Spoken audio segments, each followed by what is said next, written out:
وہ اچھا آدمی ہے، اس نے مجھ میں حکمرانی کی صلاحیت دیکھی اور مجھے سرداروں کا سربراہ بنایا۔ اس قبیلے کے جاتے ہی آپ کا بھائی سرداروں کا سردار بن جائے گا۔ اسما خاتون کہتی ہے ہجرت کا فیصلہ میرے اختیارات میں شامل ہے، ہم کہیں نہیں جائیں گے۔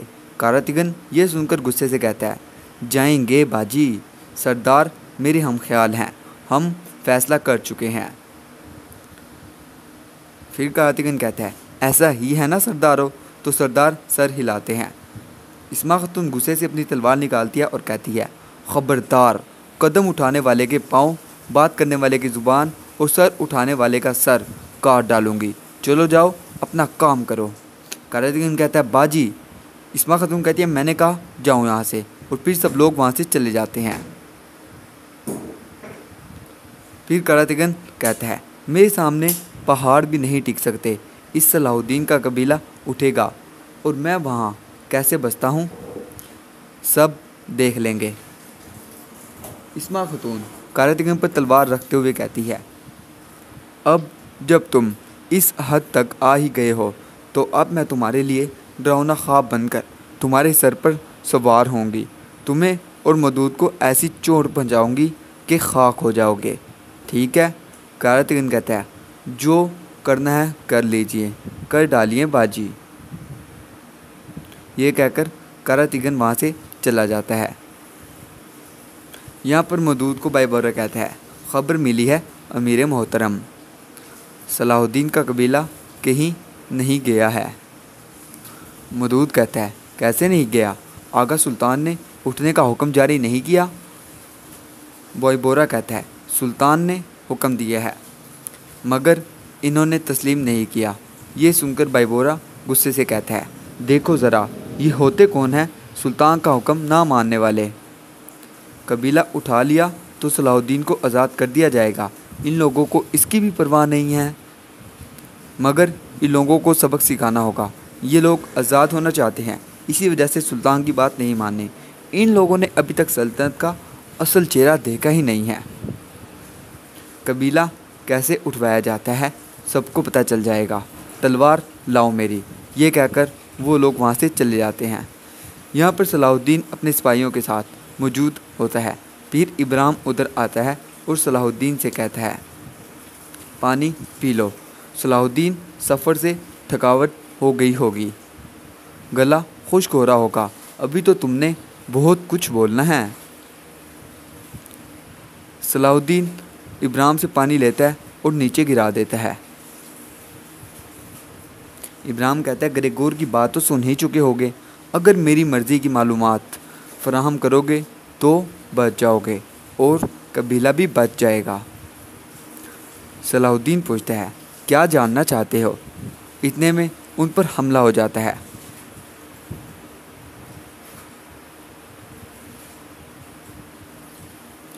حملہ کرنے والے زنگی سپاہی ہوتے ہیں مگر سلیبی تعداد میں زیادہ ہوتے ہیں اور زنگی سپاہیوں پر قابو پا لیتے ہیں۔ پھر سلیبی سپاہی صلاح الدین اور اس کے سپاہیوں پر بھی قابو پا لیتے ہیں۔ ابراہیم کہتا ہے بڑا مایوس کیا تم نے مجھے صلاح الدین، کوئی اپنے میزبان کے ہاں بھی خون خرابہ کرتا ہے؟ صلاح الدین کہتا ہے قسم کھاتا ہوں کہ بہائے جانے والے ایک ایک قطرے کے بدلے خون کے دریا بہا دوں گا۔ شمون پوچھتا ہے جناب کیا کیا جائے؟ لگتا ہے کہ سلطان نور الدین نے سپاہیوں کو صلاح الدین کی تلاش میں ہر طرف پھیلا دیا ہے۔ ابراہیم کہتا ہے غاروں کی جانب بڑھتے ہیں، پھر وہ لوگ بڑھ جاتے ہیں۔ یہاں پر سلطان شیرکو سے پوچھتے ہیں صلاح الدین کی تلاش میں نکلے سپاہیوں کی جانب سے کوئی خبر آئی ہے؟ شیرکو کہتا ہے نہیں سلطان، لیکن جلد آ جائے گی۔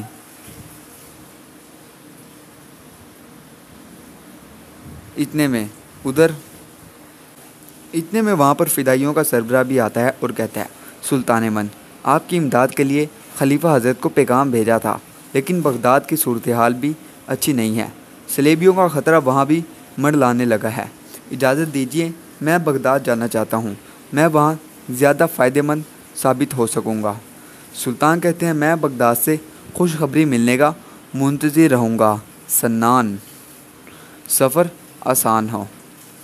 سنان جانے لگتا ہے تو ادھر سلطان کا وزیر آتا ہے اور کہتا ہے ایک اہم خبر ہے، شہزادہ محدود امیر صلاح الدین کا قبیلہ اٹھانے گیا ہے۔ سلطان کہتے ہیں لا حول ولا قوت الا باللہ۔ یہاں پر صلاح الدین کے سپاہی صلاح الدین کو ڈھونڈتے ہوئے آگے بڑھ رہے ہوتے ہیں کہ اتنے میں ایک سپاہی کو خون دکھائی دیتا ہے اور وہ کہتا ہے یہاں خون پڑا ہے، تازہ ہے۔ عزیز کہتا ہے امیر صلاح الدین کی جانب سے سراغ ہو سکتا ہے، یہ راستہ غاروں کی جانب جاتا ہے، اسی طرف گئے ہوں گے، غاروں کی طرف شاباش بھائیو، یہ کہہ کر وہ لوگ آگے بڑھ جاتے ہیں۔ یہاں پر قبیلہ دکھایا جاتا ہے جہاں پر سپاہی امیر ایوب سے کہتا ہے سلیبی قبیلے کو گھیرے ہوئے ہیں، سرحدی غازی مورچے سنبھالے ہوئے ہیں، ہم اپنی پوری کوشش کر رہے ہیں۔ امیر ایوب کہتے ہیں بالکل بالکل، لیکن کاش صلاح الدین یہاں ہوتا، اب تک کچھ پتہ نہیں چلا کیوں۔ اتنے میں وہاں پر ملک محدود آ جاتا ہے۔ امیر ایوب اسے دیکھ کر کہتے ہیں شہزادہ محدود۔ پھر سب لوگ ادھر آ جاتے ہیں۔ محدود اپنے گھوڑے سے اترتا ہے اور امیر ایوب کی جانب آ جاتا ہے اور کہتا ہے سالوں سے سلطنت کا کھا رہے ہو، اب ذرا سی طاقت کی حاصل ہوئی کہ سلطنت کو آنکھیں دکھانے لگے، سلطان کی نافرمانی کا کیا مطلب ہے ایوب؟ امیر ایوب کہتے ہیں یہ قبیلہ صلاح الدین کی امانت ہے، اس کے لوٹنے تک ہم کہیں نہیں جانے والے۔ یہ سن کر ملک محدود کہتا ہے قبیلے منتقل ہوتے ہی صلاح الدین کو آزاد کر دیا جائے گا، اتنی ضد کس لیے؟ امیر ایوب کہتے ہیں صلاح الدین نے ہر قیمت پر قبیلے کی حفاظت کا حکم دیا تھا، یقیناً کوئی نہ کوئی منصوبہ رہا ہوگا اس کا۔ ملک محدود کہتا ہے صلاح الدین کا کوئی بھی منصوبہ ہوتا تو وہ سلیبیوں کے ہاتھوں قید نہ ہوتا۔ سلطان نے اگر قبیلہ منتقل کرنے کا حکم جاری کیا تھا تو قبیلہ منتقل ہوگا اور میں اس جگہ اپنے وفادار ترک قبیلوں کو بساؤں گا، جلد از جلد اپنا سامان سمیٹو اور خالی کرو یہ جگہ۔ امیر ایوب کہتے ہیں دوسرے قبیلوں کو یہاں بسانے کا کیا مطلب ہے، ہم نے اپنا خون پسینہ بہایا ہے یہاں۔ ملک محدود کہتا ہے جو کچھ کیا ہے ہم دیکھ چکے ہیں، صلاح الدین قید ہو چکا، بیٹی زخمی ہو چکی، سلیبی حملے کی تیاریاں مکمل کر چکے ہیں، تم لوگ بچ نہیں پاؤ گے، یہ واضح ہے۔ آغا سلطان اس سلطنت کا خون ہے تو میں دو دھاتی تلوار اور میں حکم پر عمل کروانے آیا ہوں۔ ناممکن تو کچھ بھی نہیں۔ One important key to success itself, confidence. An important key to self-confident is preparation. کیا آپ نے کبھی اپنے گرد و نواح ارد لوگوں کی ناکامی پر غور کیا؟ کیا آپ نے کبھی سوچا کہ اکثر لوگ کامیاب ہونے کے کچھ عرصہ بعد ہی دوبارہ اس خستہ حالت میں کیوں لوٹ آتے ہیں؟ اگر نہیں سوچا تو اب سوچیں۔ ہمارے ارد گرد لوگوں کی ناکامی کی وجوہات بہت ملتی جلتی ہیں۔ ہم میں سے اکثر لوگ خود کو کمتر اور کمزور سمجھتے ہیں، ان کا اپنی سوچ پر اتنا پختہ یقین ہوتا ہے کہ وہ کچھ مثبت سوچ ہی نہیں پاتے۔ بچپن سے بڑھاپے تک انہیں دوسروں پر انحصار کرنے کی عادت ہوتی ہے۔ ان افراد کو اگر کبھی کوئی کام دے دیا جائے تو ان کا اپنے بارے میں پہلا تاثر یہی ہوتا ہے کہ میں یہ کام نہیں کر سکتا، مجھ سے نہیں ہوگا یا میں یہ نہیں کر سکوں گا۔ بذات خود ایک بہت بڑی ناکامی ہے اور اس سے انسان کے لیے مستقل ناکامی کے دروازے کھلتے چلے جاتے ہیں۔ اکثر ہم خود کو کسی کام کے قابل نہیں سمجھتے اور اپنے دل و دماغ میں وہم بٹھا لیتے ہیں کہ ہم تو ہیں ہی ناکام، کامیاب کیسے ہو سکتے ہیں۔ یہ وہم کہ ہم کچھ نہیں کر سکیں گے ہم سے